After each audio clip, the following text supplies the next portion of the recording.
warahmatullahi taala wabarakatuh. Alhamdulillahi rabbil alamin. Wassalatu wassalamu ala asyrafil anbiya wal mursalin wa ala alihi wa sahbihi ajma'in. Rabbi shrah li sadri wa yassir li amri wa hlul 'uqdatam min lisani yafqahu qawli wa la hawla wa la quwwata illa billahil aliyyil azim. Subhanaka la ilma lana illa ma 'allamtana innaka antal alimul hakim wa la hawla wa la quwwata illa billahil aliyyil azim. Yang dihormati Tuan Imam, ahli jadual ketua masjid, tuan-tuan dan puan-puan para jemaah yang dirahmati Allah, alhamdulillah pada hari ini dapat kita bertemu kembali bagi kita bincangkan berkaitan dengan bab munakahat kitab fiqh manhaji mazhab Syafi'i. Dan pada sesi yang lalu, pertemuan kita yang lalu, kita dah bincang tentang kedudukan keluarga dan penjagaan di dalam Islam. Dan insya-Allah pada malam ni kita masuk pada tajuk yang baru, iaitu berkaitan dengan perempuan yang haram dikahwini. Ya, sebab bukan semua perempuan asal perempuan je boleh kahwin, tak. Dia ada perempuan yang haram, dia ada haram selama-lamanya, ada haram sementara. Dengan sebab tertentu dia jadi haram sementara. Dengan sebab-sebab tertentu juga dia jadi haram selama-lamanya. Okay. Sebagai pendahuluan, Islam mensyariat dan menggalakkan perkahwinan. Walaupun begitu, Islam mengharamkan berkahwin dengan beberapa golongan perempuan. Walaupun disyariatkan supaya lelaki berkahwin dengan perempuan, tetapi ada beberapa orang perempuan yang telah Islam haramkan untuk seorang lelaki berkahwin dengan dia. Pengharaman itu dilakukan kerana beberapa sebab, antaranya sebagai satu penghormatan dan penghargaan kepada perempuan tersebut, seperti mengahwini ibu kandung sendiri, haram. Kan, ibu yang melahirkan kita nak kahwin pula dengan ibu, itu memang diharamkan. Dan antaranya kerana fitrah semula jadi manusia tidak menginginkan perkara tersebut. Memang fitrah manusia, dia takkan dia nak bersama dengan ibu dia, ataupun nak bersama dengan adik-beradik perempuan dia, dengan kakak dia, kan. Penghargaan kepada perempuan tersebut seperti mengahwini ibu sendiri, itu kita tak boleh, sebab kita menghargai ibu tu. Dan satu penghormatan, antaranya kerana fitrah semula jadi manusia tidak mengingini perkara tersebut, seperti mengahwini adik perempuan, anak perempuan, tak boleh. Memang fitrah manusia tidak. Tetapi yalah, sejak akhir ni berlaku juga, kan. Kadang-kadang sumbang mahram berlaku, adik-beradik. Yang baru-baru ni keluar dekat mana? Keluar dalam berita, kan. Keluar dalam berita yang kakak umur berapa? Kakak umur 15. Bersama dengan adiknya umur 13. Melahirkan anak pula. Jadi itu kita nak elak perkara-perkara benda tu. Jadi kena tahulah, sebab itu kita kena tahu siapa yang kita haram kahwin, siapa yang boleh dikahwinkan tu. Sebab Islam jaga sangat kesucian hubungan tu. Antaranya kerana matlamat perkahwinan, iaitu menjaga kehormatan, tidak dapat dicapai dengan sempurna apabila mengahwini kaum kerabat yang rapat, seperti berkahwin dengan anak saudara atau cucu perempuan. Ini kerana pergaulan dengan mereka adalah terlalu rapat. Maka dari situ, kalau kita tengok, tak dapat nak menjaga kehormatan, betul tak? Matlamat perkahwinan tu kita nak menjaga kehormatan diri kita. Tapi apabila kita kahwin dengan orang yang ada pertalian, contoh yang dalam ni disebutkan, dengan saudara, dengan anak saudara, ada pertalian darah tu, ada pertalian darah. Cucu perempuan tak boleh juga. Ini kerana pergaulan dengannya adalah terlalu rapat. Memang tu darah daging kita. Masuk terlalu rapat sini tu memang daripada keturunan kita, daripada darah daging kita, Takkan kita nak jadikan isteri. Biarlah yang tak ada kaitan langsung. Antaranya kerana di antara matlamat kahwinan ialah untuk menyusun binaan dan hubungan kekeluargaan. Oleh itu diharamkan berkahwin dengan anak perempuan dan cucu-cucu perempuan susuan. Matlamat kita ialah nak bentuk keluarga, nak wujudkan hubungan kekeluargaan. Sedangkan kalau anak sendiri, anak atau cucu, itu dah memang keluarga kita.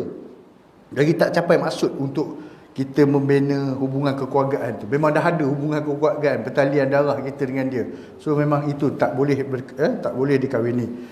Dengan sebab tujuan dan matlamat ini, Islam mengharamkan perkahwinan sebagai sebahagian daripada golongan perempuan dengan sebahagian golongan lelaki. Jadi dengan sebab itulah kita nak jaga masalah hubungan kekeluargaan, pertalian darah tadi itu, diharamkan untuk seorang lelaki berkahwin dengan beberapa orang jenis perempuan ni. Begitu juga perempuan diharamkan juga untuk berkahwin dengan beberapa orang jenis lelaki ini, yang ada hubungan dengannya. Okay. Perempuan yang haram dikahwini. Perempuan yang haram dikahwini terbagi kepada dua. Iaitu pertama, haram selama-lamanya. Ini selama-lamanya tak boleh. Sampai kiamat lah orang kata kan. Memang tak boleh. Kalau kiamat hidup semula pun tak boleh kahwin dengan dia. Ini haram selama-lamanya. Dan kedua ialah perempuan yang haram untuk sementara waktu. Ada sebab-sebab. Bila hilang sebab tertentu tu, dia boleh kahwin. Yang pertamanya, iaitu haram selama-lamanya. Maksud haram selama-lamanya ialah perempuan yang haram dikahwini oleh seorang lelaki untuk selama-lamanya. Walau apa keadaan dan ketika sekalipun, tetap takkan boleh berlaku benda ni. Jadi apa sebab-sebab yang menjadi haramnya tu? Ada 3 faktor. Yang pertama iaitu hubungan keturunan, iaitu nasab keturunan. Kalau pada perempuan, ibu, nenek ke atas, moyang ke, siapa saja perempuan yang atas tu, adik-beradik moyang kita, adik-beradik nenek kita, itu semua talian darah kita. Mak, adik-beradik mak kita, kemudian kakak, anak saudara, sampai cucu kakak kita, itu semua kita punya, cucu kita sendiri pun itu adalah keturunan kita yang diharamkan dengan sebab keturunan.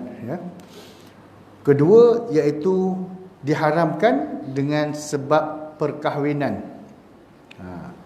Haram selama-lama kerana perkahwinan, iaitu ibu mertua. Ibu mertua.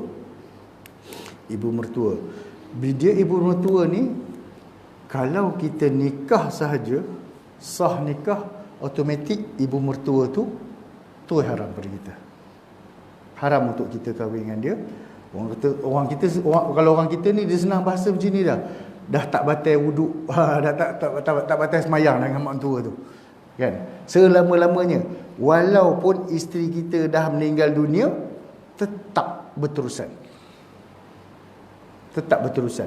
Dia tetap, walaupun kita dah isteri kita dah meninggal, contoh kita kahwin lain, kita jumpa orang kata bekas mak mentua, tak ada masalah. Bukan sebab kita kahwin baru tu hilang pula dia punya sebab menyebab tu kan. Tak ada.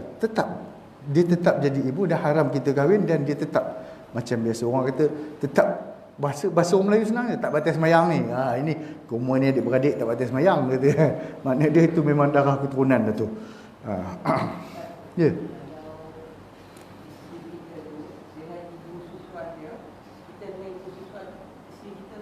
Menantu itu dia kata dengan yang ketiga ni, saya baru nak masuk. Jadi haram perkahwinan. Yang ketiganya haram faktor penyusuan. Sabit susuan ni, apa yang sabit dengan susuan ni, pengharamannya adalah sabit dengan seperti nasab. Tak ada beza. Macam mana haram nasab keturunan, macam tu lah haram pada susuan. Okey. Kita buat satu persatu dulu. Okey.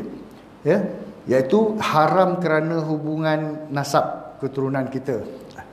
Dalam kitab ni disebutkan 7 golongan yang diharamkan kerana hubungan keturunan, iaitu ibu, nenek sebelah ibu, nenek sebelah bapa. Golongan ini diistilahkan sebagai usul manusia. Saya kata yang kalau ke atas kita panggil usul, kalau bawah kita panggil furuk, cabang dia. Usul dia pucuk ke pucuk ke atas tu. Kan? Okey. Ini diistilahkan sebagai usul manusia kerana dianggap sebagai asal kepada seseorang manusia. Kalau tak ada nenek kita, tak ada mak kita. Tak ada mak kita, tak ada kita. Ada asal usul kita. Tidak boleh dikahwini salah seorang daripada golongan ini. Tak boleh. Ya? Kalau dah nenek tak boleh, maka adik-beradik nenek pun samalah. Yang satu keturunan. Ini nak cerita yang punca kita, nenek kita betul. Mana dia? Kalau nenek kita betul, adik nenek kita pun daripada keturunan nenek kita. Dia sama. Ya, sama. Mak kita tak boleh. Mak saudara kita, adik mak kita, adik ayah kita yang lelaki pun sama. Itu keturunan kita. Okey. Nanti bawah ni pun dia akan cerita. Yang kedua, anak perempuan. Kemudian cucu perempuan daripada anak lelaki, cucu perempuan daripada anak perempuan. Golongan ini diistilahkan sebagai furuk manusia, furuk keturunan kita. Kita punya pecahan cabang-cabang kita. Asal saya dah anak perempuan saya kahwin, dapat cucu. Itu cabang furuk kita. Bermula kita punya salah silah turun ke situ. Okey. Mereka juga haram dikahwini. Anak perempuan, cucu perempuan, sama ada daripada anak lelaki ataupun anak perempuan kita. Ya. Yang ketiganya, adik-beradik perempuan seibu sebapa atau sebapa atau seibu. Golongan ini diistilahkan sebagai furuk ibu bapa. Adik-beradik kita. Ya, kakak kita yang seibu sebapa, kakak kita yang sebapa, kakak kita yang seibu. Senang ceritalah kalau nak bagi nampak. Kakak seibu sebapa ialah satu mak dan bapak. Kakak sebapa, ayah kahwin satu lagi. Dapat anak, kan? Anak lain, yang tu kakak kita adik-beradik. Yang jangan bergaduh. Ini masalah ada orang gaduh dengan adik-beradik mak lain tu kan. Tolonglah jangan bergaduh. Itu sebab kita sama bin yang bapak yang satu. Kan? Bin kita tetap bin. Kalau kata bin Ahmad, kita bin Ahmad. Dia pun bin Ahmad, bapak yang satu. Walaupun mak lain-lain, kita tetap ada beradik. Masalah mak nak gaduh dengan mak sana tu pandai-pandailah. Tak ingat cari dosa. Tu je. Okey, kerana diistilahkan sebagai furuk ibu bapa. Kerana mereka dianggap sebagai cabang daripada ibu bapa. Mereka tu adalah pecahan daripada ibu bapa kita. Macam kita lah, kita pecahan daripada ibu bapa kita. Mereka haram dikahwini selama-lamanya. Sampai bila-bila pun tak boleh. Anak perempuan kepada adik-beradik lelaki seibu sebapa. Sebapa atau seibu. Anak saudara kita lah. Ya, anak abang kita, anak perempuan abang kita, anak perempuan kakak kita, yang satu mak satu bapa, anak abang kita yang sebapa, anak kakak kita yang sebapa. Begitu juga anak abang kita yang seibu ataupun kakak kita yang seibu pun sama. Itu adalah haram selama-lamanya, tak boleh. Itu adalah furuk keturunan ibu bapa kita. Kemudian anak perempuan kepada adik-beradik perempuan. Tadi adik-beradik lelaki kan, yang sebapa, yang seibu sebapa. Sekarang ni anak perempuan daripada adik-beradik perempuan yang seibu sebapa, yang sebapa, yang seibu. Dia istilah seibu ni wujud. Contohnya janda ada anak satu. Kita duda tak ada anak, contoh. Okey. Kita kahwin dengan janda ni, dapat anak. Maka anak kita ni dengan anak janda tadi adalah adik-beradik seibu. Seibu. Tapi kalau kita duda ada anak satu, janda dia anak satu, kita kahwin, anak kita tak boleh jadi adik-beradik. Sebab lain bapa. Tetapi anak yang lahir selepas perkahwinan kita tadi, maka dia boleh pergi dua-dua. Dia jadi dengan sini dia adik-beradik sebapa, yang ini dengan adik-beradik seibu. Kalau lahir lepas tu anak yang kedua, dia jadi di bawah tu adik-beradik dia seibu sebapa. Dia juga yang ni sebapa, yang ni seibu. Kena faham yang tu, ya. Sebab kalau anak kita duda ada anak satu, kita kahwin janda anak seorang, itu bukan adik-beradik. Itu adik-beradik tiri. Adik-beradik tiri boleh kahwin. Boleh kahwin. Sebab ada orang kita salah faham, masyarakat kita, bila janda ni berkahwin dengan duda yang ada anak, dia menganggapkan anak masing-masing tu jadi adik-beradik. Boleh tinggal serumah berdua. Please lah. Dosa kita. Apabila kita ibu bapa, ya.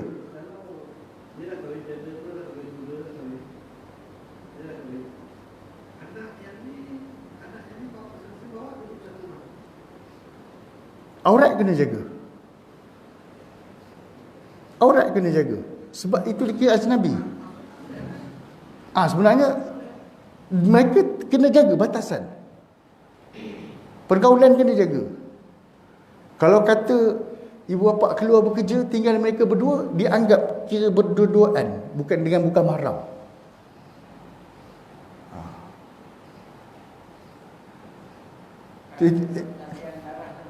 Tak ada. Yang ada mak bapak dia. Mak bapak dia jadi anak tiri lah, tak ada masalah. Waraba ibukum allati fi hujurikum tu, allati dakhaltum bihinna. Ya? Boleh. Itu istilah orang kita ni, apabila duda ni ada anak, janda ni ada anak, dia orang kahwin sama-sama, mak bapak kahwin kan. Lepas tu bila tengok anak dua-dua dah besar, dia orang kahwin pula anak dia orang. Itu istilah orang Melayu kita ni, bisan sebantal.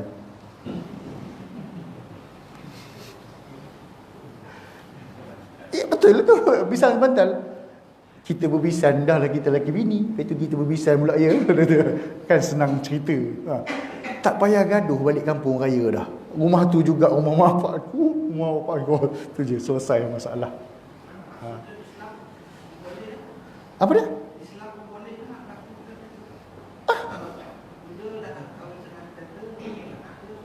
Boleh. Ya.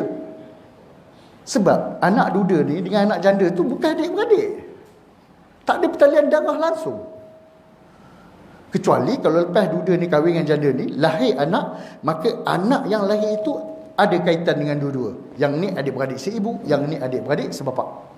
Tetapi yang ni ni lain ibu, yang ni lain bapak. Usul dia lain, usul dia lain. Itu yang kahwin tu, boleh kahwin. Tapi orang kita kadang dia tak faham, boleh duduk serumah. Kadang-kadang duduk bersama, bertepuk tampar sama, aurat tak jaga, maka mak bapak dia lah yang dosa. Kita ni, kalau kita tu, kita lah yang dosa. Biarkan anak kita yang dengan kan, anak tiri kita berdua ni tak boleh. Kadang-kadang sama kita ni dah jadi macam adik-beradik, kelo-kelo naik motor sama, kan? Dah macam adik-beradik. Dia kalau sampai masa tu dia memang dah kena ni lah, pisahkan. Aurat tu kena jaga. Kalau dia perempuan, aurat dia dalam rumah, dia kena bertudung sama. Kena jaga tu. Ya.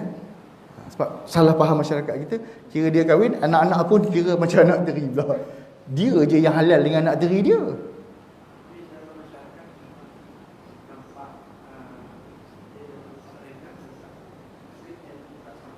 Je. Satu ilmu tak sampai, satu kita nak bertanya. Orang Melayu dah khabar dah, malu bertanya, sesat jalan yuk. Tu je. Maka benda tu boleh diatasi. Sebab dia jadi macam adat. Kahwin tu kira dia nampak, dia kita dah adik-beradik. Tapi sebenarnya hukum tidak. Diorang ni boleh kahwin ni. Anak duda ni dengan anak janda ni boleh kahwin. Diorang bukan adik-beradik. Itu yang keluar istilah Melayu ni kan. Bisan sebantai. Kalau mati anak, mati kakak kahwin dengan adik, dia panggil apa? Ganti tikar kan. Lepas tu apa? Kalau kahwin apa macam mana?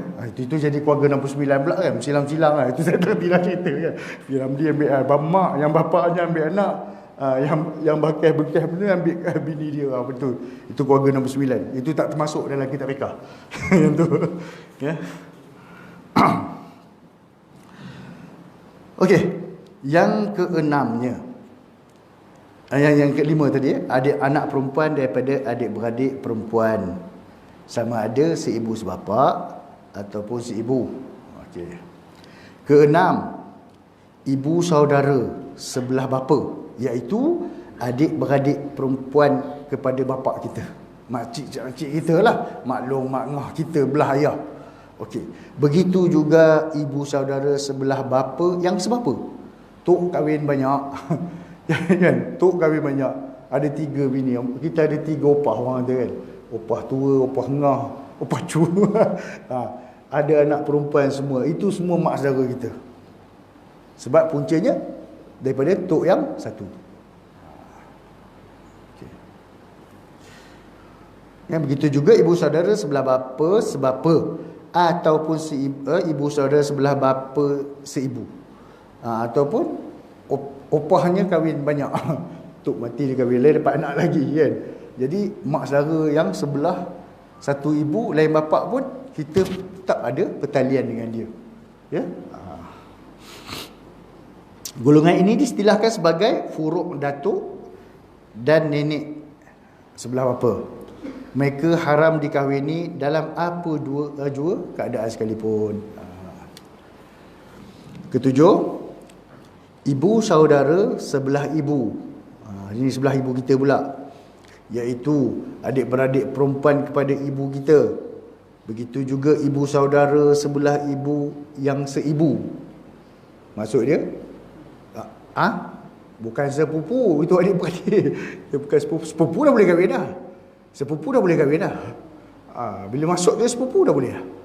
Ini adik mak saudara sebelah ibu kita, seibu. Maksud dia nenek kita ni kahwin 2 kali. Kahwin pertama meninggal. Lepas tu dapat mak kita. Kahwin pertama dapat mak kita. Lepas tu nenek kita kahwin kedua dapat pula mak saudara seorang lagi. Itu adik-beradik ya, seibu. Dan ibu saudara sebelah seibu yang sebelah sebapa. Ya, walaupun tok kita, dia tok kita duda. Kahwin. Lepas tu dia kahwin dengan perempuan lain, dapat anak perempuan. Kan, mak saudara tu, itu kira mak saudara kita juga. Ya. Golongan ini diistilahkan sebagai furuk datuk. Ya, dan nenek sebelah ibu. Mereka haram dikahwini selama-lamanya. Boleh faham ke tuan? Ke pening tengok tok monyang apa benda ni kan? Tapi boleh nampak ya, okey. Pengharaman mengahwini golongan di atas berpandukan kepada firman Allah SWT dalam surah An-Nisa ayat 23. Hurrimat alaikum ummahatukum wa banatukum wa akhawatukum wa ammatukum wa khalatukum wa banatul akhi wa banatul ukhti. Maksud dia, diharamkan kepada kamu berkahwin dengan ibu-ibu kamu. Jelas pengharaman dia dalam Al-Quran dah sebut. Anak-anak perempuan kamu, wa banatukum, anak-anak perempuan kamu, wa akhawatukum, dan saudara-saudara perempuan kamu, iaitu adik-beradik perempuan kamu. Tak kira sebelah bapa ataupun tak kira satu ibu ataupun satu bapa ataupun seibu sebapa. Wa akhawatukum, itu saudara-saudara perempuan kamu, wa ammatukum, iaitu saudara-saudara perempuan bapa kamu, mak-mak saudara sebelah bapa. Kalau Arab ni dia senang, dia ada istilah dia. Kita jenuh nak cakap, ini mak saudara mana ni? Kan? Oh, ini mak saudara sebelah bapa aku. Ada istilah kita? Tak ada kan? Kita tak ada istilah khas, tak ada kan? Ada istilah khas, tak ada. Tapi dalam bahasa Arab ada. Bila dia kata ammati, mak saudara aku. Tahu dah, bila sebut ammati tu mak saudara sebelah bapa. Automatik dia ada istilah dia. Ammun, ammati, wa ammatukum, iaitu ibu-ibu saudara sebelah bapa kamu. Lepas tu masuk pula yang kedua, wa khalatukum, iaitu ibu-ibu saudara sebelah ibu kamu. Dia ada istilah dia. Khalah tu sebelah mak, ammah tu sebelah bapa. Macam kita ada istilah. Bahasa Melayu tak ada kan istilah. Ini mak saudara mana? Oh, ni mak saudara sebelah bapa. Ya, dia tambah. Ini mak saudara sebelah. Dia tak ada istilah khas. Arab ada. Ammah sebelah mak, sebelah bapa. Khalah sebelah ibu. Mak saudara sebelah ibu. Dia ada istilah khas dia. Kemudian wabanatul akhi, dan anak-anak perempuan saudara lelaki kamu. Ya, anak-anak perempuan daripada adik-beradik lelaki kamu. Sama ada adik-beradik lelaki itu seibu sebapa, ataupun sebapa, ataupun seibu. Ya. Dan wabanatul ukhti, dan anak-anak perempuan saudara perempuan kamu, iaitu anak-anak perempuan kepada adik-beradik perempuan kamu. Sama ada dia seibu sebapa ataupun seibu. Jelas ya? Okay. Jika lama terpisah, contoh lama terpisah, dah terpisah adik-beradik, lepas ayah meninggal, yang ni mak ni bawa anak, bawa diri ke sana, bawa ke sini, lalas sekali terjumpa kan, sebab adik nak terkahwin dengan adik-beradik seibu contohnya kan, bin lain-lain tak kan, tapi mereka satu ibu, lalas umur sebaya. Waktu berpisah, contohnya ayah bercerai, ayah bawa dia lari umur setahun. Lepas tu yang mak pun lepas ni mak kahwin lain, dapat anak pula kan, bin lain dah, betul tak? Tapi yang ni ibu dia. Jadi yang anak ni tiba-tiba satu masa bila dia besar, dia pun berjumpalah contohnya dekat universiti, jumpa belajar sekali, bercinta, lalah kahwin. Apa berlaku sekiranya terkahwin? Nak rujuk tak tahu dah. Ayah dah meninggal. So mak pun tak kenal anak ni. Kan? Contohnya mak pun tak kenal lah anak dia yang suami bawa dulu.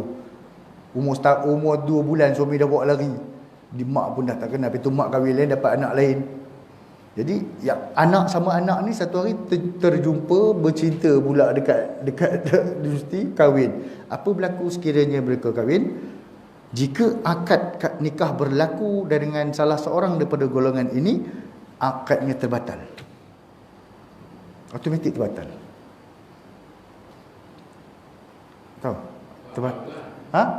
Kalau tahulah. Dan kalau tak tahu, itu lain cerita lah. Tapi kalau seandainya dah tahu, wajib difarakkan. Jika salah seorang menghalalkan perbuatan tersebut, dia jadi kafir. Dah tahu kita ni adik-beradik, tak apa dah, kita dah kahwin terus je lah, halal dah ni, maka boleh jatuh kafir. Na'udzubillah. Berat tu bukan main-main tu ya.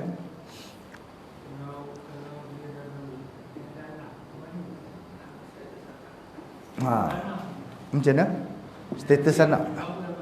Ya.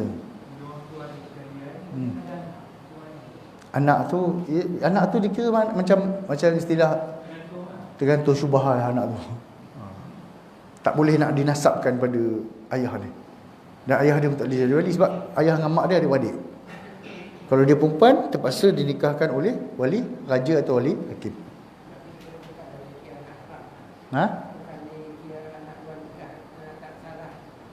Kita tak salah sebab nikah tadi terbatal terus. Kalau tak tahu tu lain cerita. Tapi sekiranya dapat tahu, wajib terus.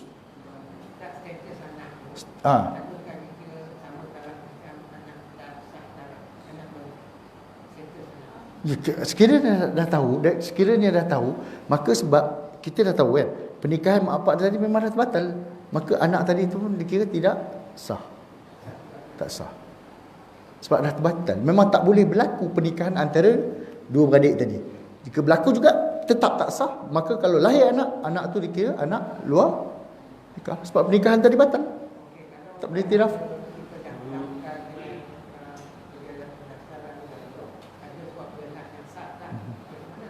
Itu surat beranak yang sah, tapi dari segi hukum kena terangkan juga sekiranya anak tu nak kahwin.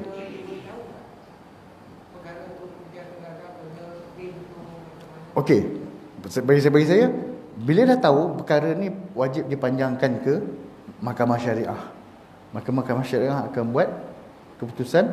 Mungkin keputusan itu mungkin sekarang ni mungkin tak pernah terjadi lagi. Mungkin keputusan itu boleh dibawa ke Jabatan Pendaftaran dengan perintah mahkamah itu akan dibatalkan. Wallahualam, tu setakat ni tak pernah jumpa lagi lah kes tu.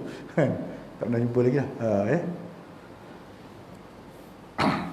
Berdasarkan fakta di atas, seseorang wanita diharamkan berkahwin dengan bapa. Okey, so tadi kita cerita pasal lelaki yang haram kahwin dengan perempuan. Sekarang ni kita pusing pula. Berdasarkan fakta di atas, seseorang wanita diharamkan berkahwin dengan bapa, datuk sebelah bapa. Dia terbaliklah. Tadi kalau lelaki dengan nenek sebelah mak tu semua. Jadi kalau perempuan diharam berkahwin dengan bapa, dengan datuk sebelah bapa, datuk sebelah ibu dan keseluruhan orang yang menjadi punca kelahirannya. Dia juga diharamkan berkahwin dengan anak lelaki, dengan cucu lelaki, dengan cucu daripada anak perempuan dia, cucu lelaki anak perempuan dia, dan seluruh cabang keturunannya. Sama juga dengan yang lelaki tadi. Dia juga diharamkan berkahwin dengan adik-beradiknya yang seibu sebapa, adik-beradik yang sebapa dan adik-beradik yang seibu. Dan dia juga diharamkan berkahwin dengan anak-anak saudara daripada adik-beradik lelaki, anak-anak saudara daripada adik-beradik lelaki, dan anak-anak saudara daripada adik-beradik perempuannya. Begitu juga diharamkan dia berkahwin dengan bapa saudara sebelah bapa. Begitu juga bapa saudara sebelah ibu, bapa saudara ibu dan bapa saudara bapanya. Itu pengharaman, sebab itu adalah usul keturunannya, furuk keturunannya tadi tu. Okey. Habis bab hubungan haram kerana hubungan keturunan, iaitu nasab. Ini kita masuk yang kedua, iaitu hubungan haram kerana hubungan perkahwinan. Terdapat 4 golongan wanita yang haram dikahwini kerana hubungan perkahwinan. Yang pertama, isteri bapa. Isteri bapa. Haram juga mengahwini isteri datuk. Nenek tiri tak boleh ke? Kalau mak tiri pun tak boleh, nenek tiri pun tak boleh. Sama sebelah bapa, dan isteri datuk sebelah ibu sama juga. Mereka diistilahkan sebagai isteri-isteri usul manusia. Isteri-isteri pada usul. Mereka haram dikahwini selama-lamanya berdasarkan firman Allah SWT dalam surah An-Nisa ayat 23, wala tankihu ma nakaha abaukum minan nisa'i illa ma qad salaf innahu kana fahishatan wa maqtan wa sa'a sabila. Dan janganlah kamu berkahwin dengan perempuan-perempuan yang telah diperisterikan oleh bapa kamu, kecuali apa yang telah berlaku pada masa lalu. Sesungguhnya perbuatan itu adalah suatu perkara yang keji dan dibenci oleh Allah, serta menjadi seburuk-buruk jalan yang dilalui dalam perkahwinan. Sebab apa dikaitkan dengan masa lalu? Kalau zaman jahiliah dulu, kahwin no limit. Ikut. Kalau abang haji kaya, abang haji nak kahwin 20 orang pun silalah. Silalah. Paling-paling tidak seorang lelaki itu kurang-kurang isteri dia 5 atau 6 atau 7. Macam kita tanya kalau jumpa-jumpa kedai kopi, kau pakai kereta apa sekarang? Dia tanya, bini kau berapa belah dah sekarang? Tu zaman jahiliah dulu, punya style. Jadi apabila kalau bapak tu mati, bapak tu contoh, bapak tu ada 10 orang isteri, kan? Isteri paling muda umur 25 tahun. Anak dia yang paling tua umur 40. Tiba-tiba bapak dia yang umur 80 ni mati. Isteri bapaknya tu boleh diwarisi oleh anak. Anak boleh ambil isteri bapa yang muda-muda ni jadi kat isteri dia. So itu yang dikatakan tadi, kecuali apa yang telah berlaku pada zaman lalu. Orang jahiliah dulu macam tu, ya. Isteri bapa ni dia, kecuali dia mak dia tak kahwin.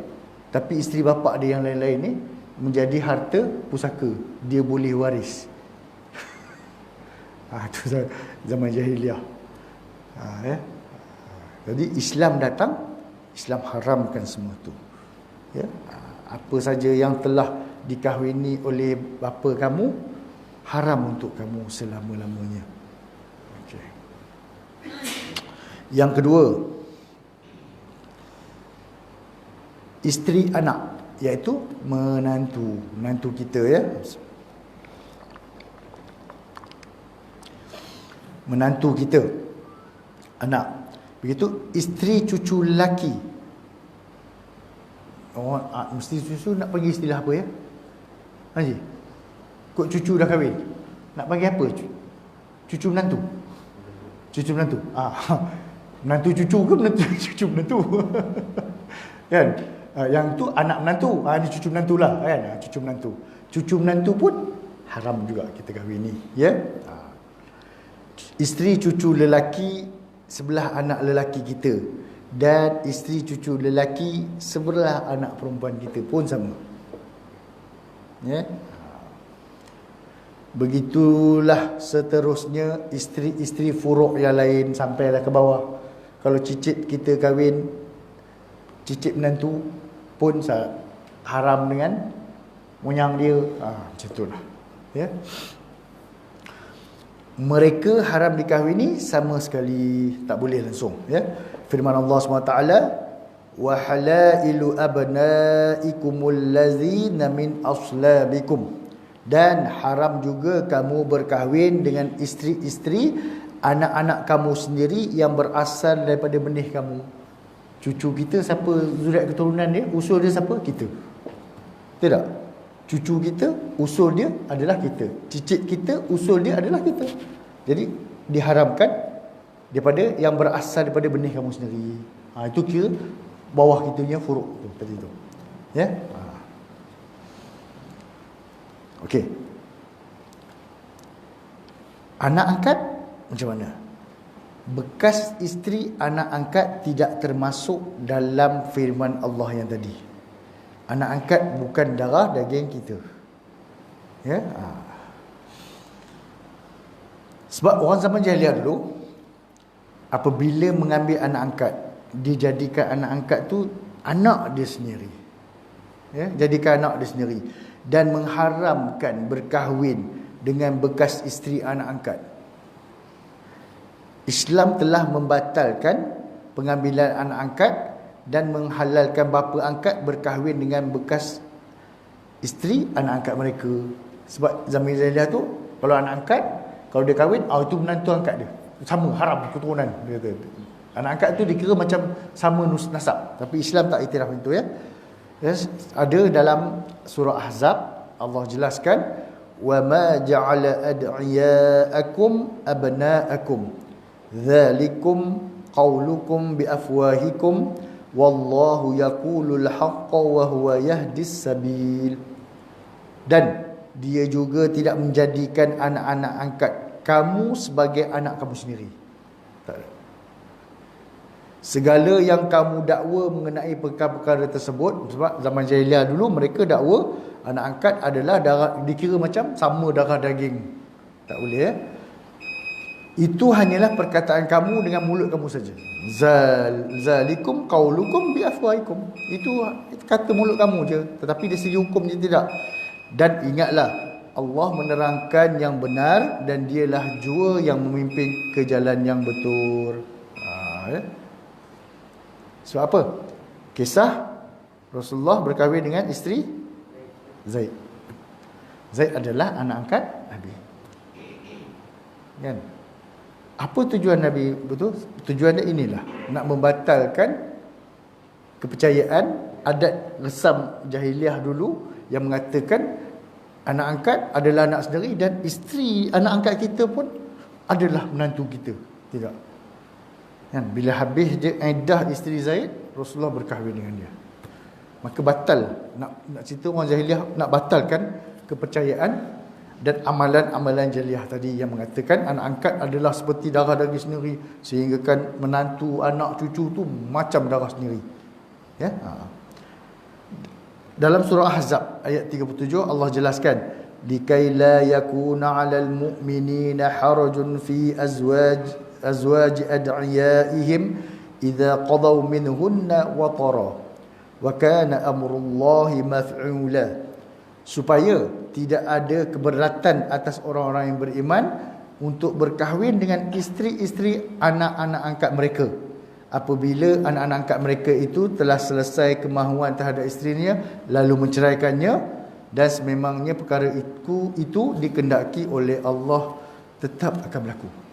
Ya, jelas Allah sebutkan. Jadi batal kepercayaan jahiliah yang mengatakan anak angkat ni macam darah keturunan sendiri, sehingga kalau isteri anak angkat pun bapa angkat tak boleh. Ya. Okey. Dan yang ketiganya, ibu mertua. Seorang lelaki tidak harus mengahwini ibu mertua. Firman Allah SWT, wa ummahatu nisaikum, dan haram juga dikahwini ibu-ibu isteri kamu.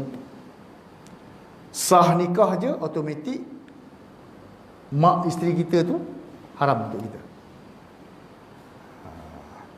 Tak ada syarat kena berlaku persetubuhan dengan isteri dulu baru haram. Tak. Tetapi kalau kahwin dengan mak, contoh lelaki ni umur 30 berkahwin dengan janda umur 45, baru-baru nikah, lepas tu dia tengok lawa pula anak janda ni, pakat, tak apalah, cerai mak ambil anak. Boleh selagi belum berlaku persetubuhan dengan ibu. Ya, selagi tidak berlaku persetubuhan dengan ibu, maka boleh ambil anak. Tetapi kalau dengan ibu kahwin anak, ibu automatik haram. Ya. Begitu juga haram dikahwini semua nenek, isteri, moyang dan seterusnya. Nenek mertua, moyang mertua, sampailah ke atas, semua haram untuk dikahwini.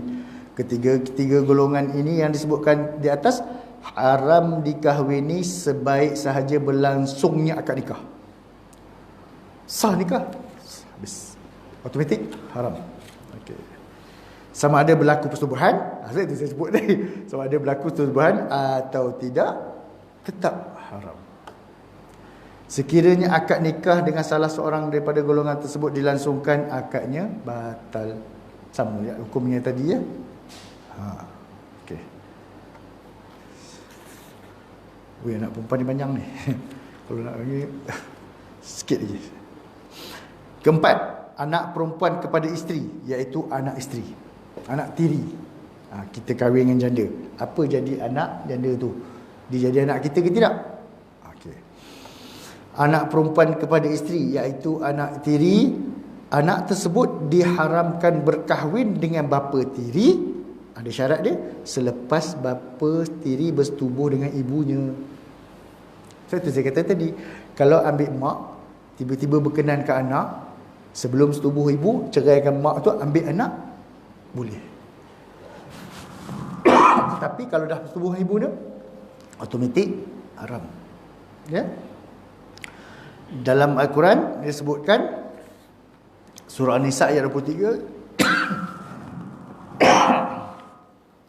wa rabaibukumul lati fi hujurikum min nisaikumul lati dakhaltum bihinna fa illam takunu dakhaltum bihinna fala junaha alaikum. Dan diharamkan juga kamu berkahwin dengan anak tiri perempuan yang dalam jagaan kamu daripada isteri-isteri yang telah kamu campuri, yakni telah kamu setubuhi. Okey. Tetapi kalau kamu belum mencampuri isteri kamu, iaitu belum setubuhi lagi isteri kamu tu, dan kamu telah menceraikan dia, maka tiadalah salah kamu berkahwin dengan anak-anak tiri kamu. Itu saya kata tadi. Kalau ambil mak, sebelum setubuh dengan mak, ceraikan mak, boleh ambil anak. Tapi kalau dah ambil anak, automatik mak mertua sampai ke atas tu haram. Sah je, haram tu. Ya? Wallahu a'lam. Kita berhenti dekat tu. Dah masuk kan? Ya. Wallahu a'lam. Kita berhenti dekat ni dulu. InsyaAllah nanti kita sambung lagi.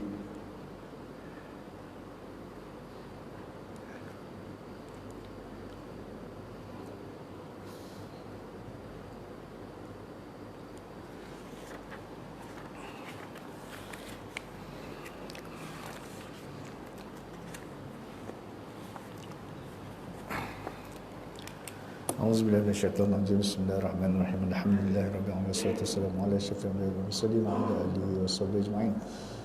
Allahumma shrah bil Qur'an wa'azim sudurana wa'azim bihi ujurana wa hassin bihi akhlaqana wa nawwir bihi qulubana wa quburana ya Allah ya Karim bi rahmatika ya arhamar rahimin. Wa sallallahu ala sayyidina Muhammad wa ala alihi washabbihi wasallam. Walhamdulillahirabbil alamin. Wassalamualaikum warahmatullahi taala wabarakatuh.